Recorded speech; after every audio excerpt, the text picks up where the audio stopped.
Welcome everyone. Today, we're excited to see this fantastic ice maker. Let's see what's inside this box and get ready for some icy fun.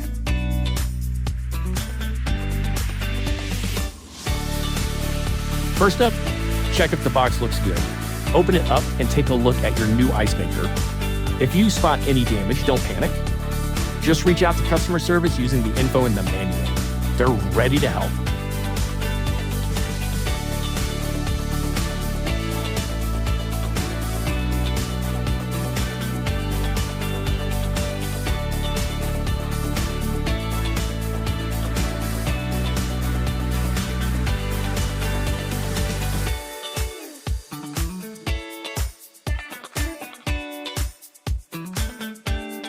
You'll find an ice bin, an ice scoop, and a manual in the box.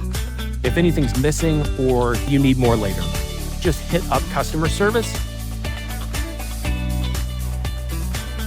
place the machine on a flat surface, and let it sit for 24 hours before using it. Happy ice making. We hope you found this video helpful. Looking for more inspiration or have any questions? Visit EUHOMY.com and connect with us anytime.